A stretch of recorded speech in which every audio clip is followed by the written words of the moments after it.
Seruput kopi dulu lur, biar kita nggak kaget sama kabar yang datang dari Tiongkok hari ini. Soalnya berita ini lumayan negara-negara tetangga garuk-garuk kepala lur.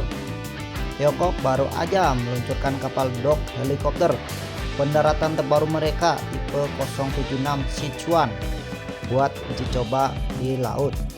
Nah, uji coba ini penting banget lur.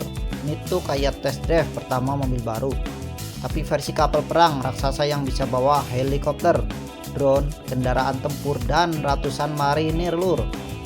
Jadi sebelum kapal ini benar-benar siap tempur, mereka harus pastikan dulu sistem propulsinya stabil, listriknya oke, dan kapalnya nggak goyang-goyang kayak perahu bebek di taman lur. Begitu keluar dari galangan Pudong Zonghua, kapal ini langsung jadi perhatian dunia karena banyak analis bilang tipe 076 ini bukan cuma kapal amfibi biasa, ini bisa jadi kapal induk amfibi generasi berikutnya. Beda dari tipe 075 yang cuma bisa angkut helikopter dan marinir. Tipe 076 kemungkinan punya kemampuan jauh lebih canggih. Kenapa kapal ini dianggap ganas lur? Gini lur, rumor selama ini bilang kalau tipe 076 bakal pakai EMALS alias pelontar elektromagnetik. Biasanya teknologi ini cuma ada di kapal induk super modern kayak USS Gerald R. Ford, tapi Cina ngopreksi versi ringan buat melontarkan drone. Ibaratnya kapal amfibi tapi bisa nerbangin drone berbadan besar dari dek kapal. Kebayangkan amfibi rasa kapal induk lur. Dengan drone kapal ini bisa ngawasin laut dari jarak ratusan kilometer, lumpuhin elektronik kapal musuh sampai ngirim drone tempur buat serangan presisi. Dan karena drone nggak perlu pilot lur, Cina bisa operasikan ini lebih agresif tanpa takut korban. Nah, dalam uji coba laut pertama ini fokusnya belum ke senjata atau drone-nya ya lur. Biasanya masih ke hal-hal dasar banget, mesin dan propulsi. Apakah kapal ini bisa melaju stabil? Apakah mesinnya boros? Apakah ada getaran berlebih kayak getaran mantan lur? Sistem tenaga listrik besar, penting banget kalau ke depan mereka pasang EMALS atau radar ESA gede. Manuver dan stabilitas, kapal harus tetap stabil pas hello landing, drone take off atau pas lautnya sedikit kasar.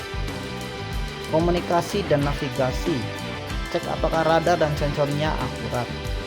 Ibaratnya masih tahap pemanasan lur, ini bisa langsung berminggu-minggu bahkan berbulan-bulan, baru setelah itu mereka mulai uji dek, uji helikopter, drone, dan sistem senjata.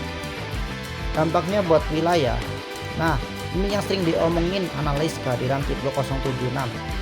Begini tantangan politik dan militer di kawasan Indo-Pasifik makin naik. Jepang bakal waspada, Amerika pasti mengirim satelit buat ngawasin gerak kapal ini. Korea Selatan juga nggak bakal tinggal diam, termasuk kita di Asia Tenggara lur, apalagi Indonesia yang sering bersenggolan kepentingan di Laut Cina Selatan. Tapi kali ini nambah kapal gede seperti ini, itu tandanya mereka mau ningkatin kemampuan proyeksi kekuatan jarak jauh.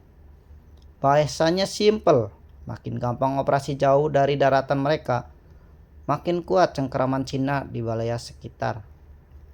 Peluncuran tipe 076 ini bukan cuma sekedar uji coba kapal.